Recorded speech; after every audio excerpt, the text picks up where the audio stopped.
কেন্দ্র থেকে কেন বহিষ্কার করা হলো আমি জানি না।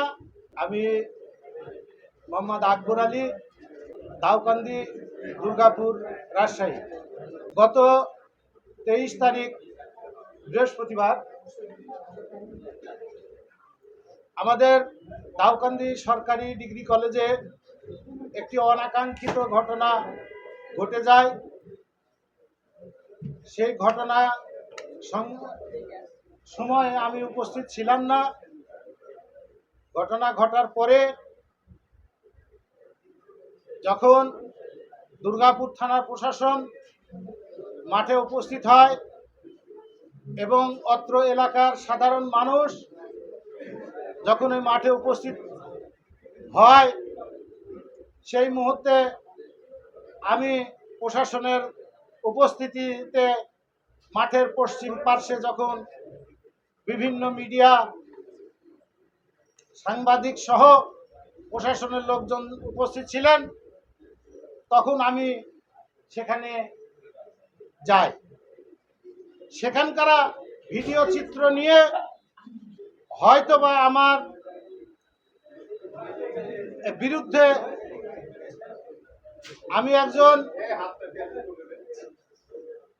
বিএনপির সাধারণ কর্মী, আমাকে এত বড় পর্যায় থেকে, কেন্দ্র থেকে কেন বহিষ্কার করা হলো আমি জানি না। এবং দলীয় কোনো আইন শৃঙ্খলা বহির্ভূত কোনো কাজের সঙ্গে আমি জড়িত থাকি নাই, অদ্য দিনও ছিলাম না।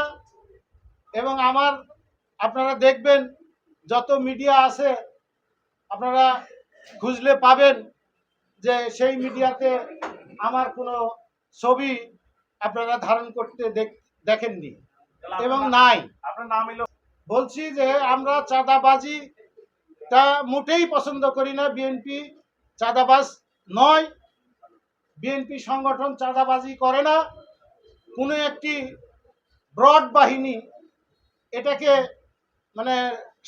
দলীয়ভাবে বিএনপিকে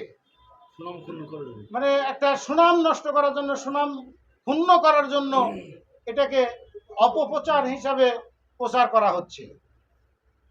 তাই আমি আপনাদের মাধ্যমে আমি কেন্দ্রীয় নীতি নির্ধারকদের কাছে আবেদন রাখব যে সুষ্ঠু তদন্ত সাপেক্ষে আমার বিরুদ্ধে যদি আইন শৃঙ্খলার কোনো পরিপন্থী কাজ হয়ে থাকে তাতে আপনারা সাংগঠনিক যে ব্যবস্থা নেবেন, বা আমি যদি ফৌজদারি কোনো অপরাধ করে থাকি তাহলে আপনারা যে শাস্তি দিবেন, আইন আমাকে যে শাস্তি দিবে আমি মাথা পেতে নিব ইনশাল্লাহ। আমি আরো একটু বলতে চাই, বর্তমানে আমরা একজন রাজনৈতিক কর্মী হিসাবে এলাকায় কথিত আছে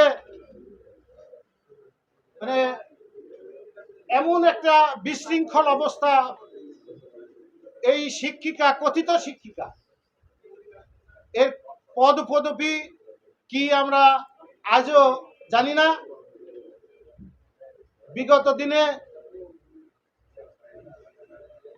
আপনারা তথ্য নিয়ে দেখবেন এবং আইন শৃঙ্খলা বাহিনীর সদস্য যদি কোনো সংস্থার সদস্য যদি থেকে থাকেন তাদেরকেও আমি অনুরোধ করব আপনারা সঠিক তথ্যগুলো দেখবেন। সে নিজেই একসময় স্বীকার করেছে যে দাউকান্দি ডিগ্রি কলেজ কিন্তু জাতীয়করণ হয়েছে। জাতীয়করণের পূর্বে তার নিয়োগের কি অবস্থা ছিল, জাতীয়করণের পরে তার নিয়োগটা এখনো জাতীয়করণ হয় নাই। কেন হলো না? আমরা সাধারণ মানুষ, এলাকার হিতৈষী মানুষ হিসেবে এটা কিন্তু আমরা বলতে পারি না, জানি না। আপনাদের কাছে আমাদের আবেদন রইল, আপনারা এর একটা সুষ্ঠু তদন্ত করে আপনারা ব্যবস্থা নেবেন। এই প্রত্যাশা কামনা করি। ভুলবশত হয়তোবা যেমন 7 নম্বর জয়নগর ইউনিয়নকে দেখতে গেলে হয়তো আকবরের নাম এসে যেতে পারে, বিধায় আকবরের নাম ওখানে কে বা কারা হয়তো লাগাই দিয়েছে। প্রশাসন আসার পরে সেখানে উপস্থিত ছিলাম, প্রশাসনের উপস্থিতিতে আমি সেখানে ছিলাম। আমি সেখানে ওই ধর্মীয় অনুষ্ঠানের যে ইনভাইটেশন যে নিয়ে গেছিলেন প্রতিনিধিরা, সেই প্রতিনিধি দলে আমি ছিলাম না। এ বিষয়ে আমার কিছু বলার নাই, আমি জানি না। 23 তারিখে আমি ইনভাইটেশন কার্ড নিয়ে গেছিলাম 10:30। আমি জিজ্ঞেস করলাম যে এখানে পরীক্ষা আছে, ডিগ্রি পরীক্ষা আছে, ডিগ্রি পরীক্ষা আছে কয়টার থেকে? বলে 2টা থেকে। 144 ধারা বলে 12টা থেকে আরম্ভ হবে। তাহলে আমি 10:30টায় যেতেই পারি। ঠিক ওই মুহূর্তে যে 12টার পূর্বেই আমাদের এই কাণ্ড কারখানা করে আমি ওখান থেকে চলে আসছি। এই 144 ধারা কোনো ব্যর্থ আমরা ঘটাইনি ইনশাল্লাহ। আমাদের দাবি 48 ঘন্টার মধ্যে এই অযোগ্য প্রিন্সিপাল এবং কথিত উশৃঙ্খল শিক্ষিকা অপসারণের দাবি করছি।